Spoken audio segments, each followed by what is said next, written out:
Hi everyone, it's Nina. Thanks for joining me today for a new tutorial.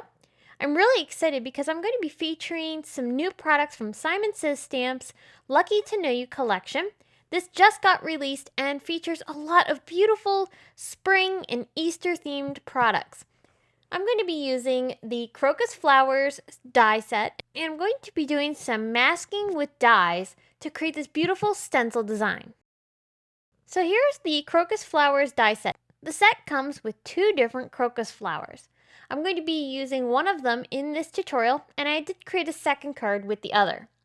I'm going to cut the flower first from just some regular white cardstock. It doesn't need to be anything special.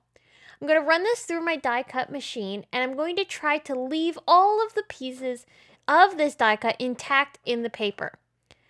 With that paper, I'm going to flip it over and put it into a box so I can spray it with the Pixie spray from Thermoweb.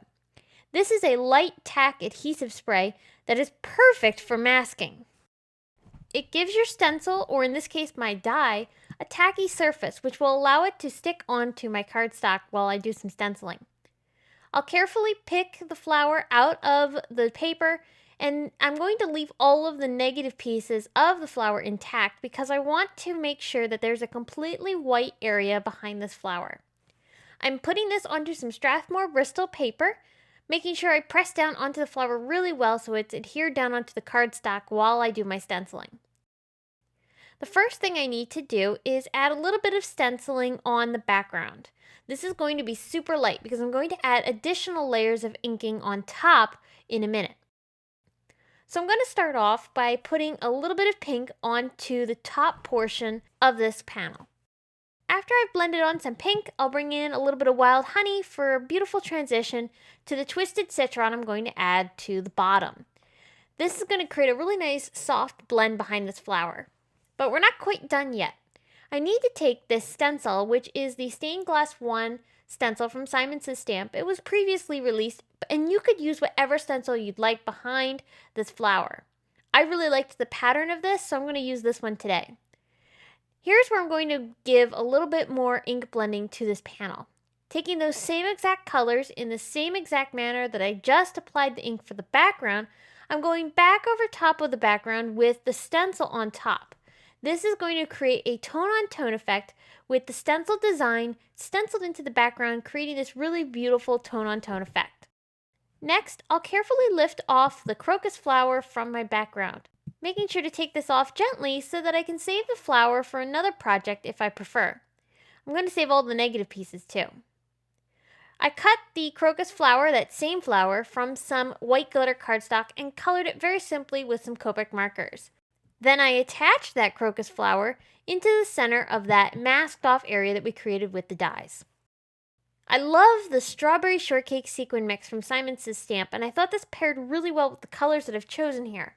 So I'm going to carefully add a few of the sequins from this mix onto the background, choosing out some of the pinks and the greens in the collection. This panel is going to get popped up off of my card base, which is just a tad larger than a regular A2 sized card.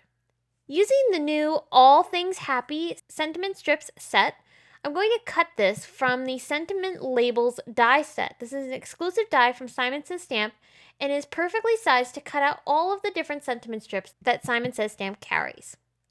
After I've cut this out, I'm going to give this a little bit more of a finished edge by trimming off the ends of the sentiment strip. And then I'm also going to take a Copic marker. This is a chisel nib of a dark Copic marker. And I'm going to trace over the edges of the paper, hiding the white core so that this is perfectly black on all four sides. This is making it look as if I had stamped this sentiment onto black cardstock, and this really finishes off the greeting nicely. I'm arranging this right into the center of my card, popping it up with just a little bit of foam tape. And here you can see the second card that I created in a similar fashion, but I just adjusted the colors a little bit on the card on the left. But I used the exact same technique, and I really love the bright and spring theme of these cards, along with that beautifully masked off area in the center, letting that beautiful flower pop off of this background. I hope that you enjoyed today's video featuring these new products from Simon Says Stamp's Lucky to Know You collection. If you enjoyed this video, I hope you'll stop by my blog to get more information not only on these cards, but also on the new release from Simon Says Stamp. You can subscribe to my channel for more weekly inspiration, and thanks so much for tuning in today. I'll be back again soon with more to share, and until next time, have a wonderful day. Bye!